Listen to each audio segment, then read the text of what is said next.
Mr. Speaker. Oh, thank you very much. You were lucky. Damn straight.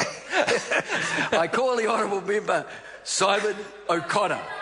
Absolutely. This is of luck for the country that we've taken this 5 minutes. Look, I was absolutely struck today in question time that we had this sanctimony coming from particularly the leader of the Green Party to begin to lecture us on supposedly the virtues on the Catholic Church. Now, I don't stand here to speak for the Catholic Church either, but absolutely amazed that this is happening. I look forward to Ray and others to actually take on the fullness of Catholic social teaching, the respect for life and dignity of every person. And speaking of dignity of every person, I am incredibly proud to stand next to Sam Lotuinga, the MP for Mangakiki, the MP who took a red Labour seat and turned it blue, and to work hard with this man every day to do the best that we can for our electorates in Tamaki and Mangakiki.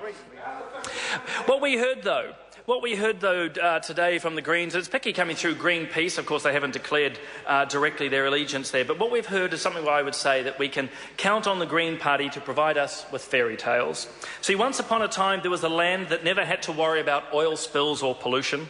There was no intensive farming or agribusiness and no genetic engineering or modification. No one owned a car and most people walked wherever they had to go. It was a Green Party paradise. It was, of course, Europe in the Middle Ages, and no one then thought of it as a paradise. You see, in reality, life in the medieval period was brutal, it's short and tragic. Infant mortality was 25%, and just to help out those who can't count, that means 1 in 4 newborn babies died before their first birthday. Today, infant mortality in New Zealand is 0.4%. Life expectancy in the medieval period was about 30 years. Now New Zealanders can expect to live to around an average of 79.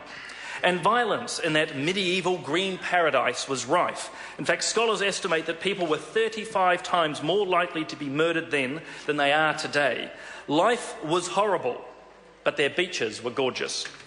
We have come a long way from there. Our quality of life today is the envy of every country in the world and everyone who ever lived before us. Now, you may ask, how do we achieve this great standard of living? It has been a slow process. It's called science, and it's something that the Green Party and its Labour allies and followers care little for. It has been the driving factor, that of science. It has provided us with many ways to improve our lives, but it has also provided us with the resources to do so, and by that I mean income. Last year, the New Zealand Treasury received $1.9 billion from the oil and gas industry. And I listened to the Greens in particular, demanding that we forbid future drilling. I listened to them scaremongering and bullying people. There we go, Mr. Horan, bullying there. Bullying people, insisting that oil is bad for New Zealand. And you know what? They're just plain wrong. Last year, $2 billion saved lives. It saved young people and retired seniors. It educated students and it supported welfare beneficiaries.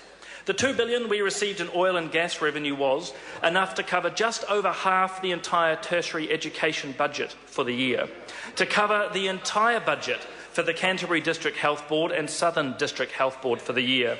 In fact, $2 billion could pay for every single unemployment benefit given out for the next 3 years, and it could pay for about 30,000 heart valve replacement options. It could almost cover the entire transport budget or half of our law and order budget. You see, Mr. Speaker, this is what oil and gas means to New Zealand. It will pay for new schools, new hospitals, the insulation of homes. It pays for more doctors, teachers and scientists. It will contribute to income support for those who need it, to the aged care for the elderly and to health coverage for everyone. In contrast, the Green Party is intent on blindly following a dangerous dogma that will leave people alone facing harsh realities without assistance. Without oil and gas revenues, the Green Party will have to cut many of the services New Zealanders count on. They intend to turn back the clock and take us all back to a time when industry and science were unwelcome and people lived harsh lives in grinding poverty.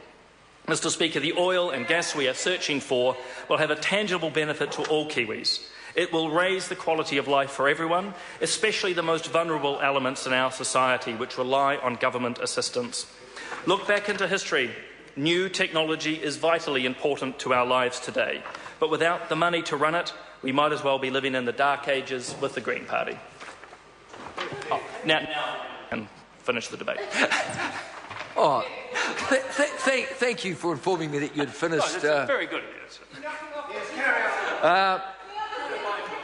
Order, order. Honourable members, the time for this debate has expired, so I have no option. But to call on members' order of the day number 1. Conservation Natural Heritage Protection Bill, third reading. Mr Speaker.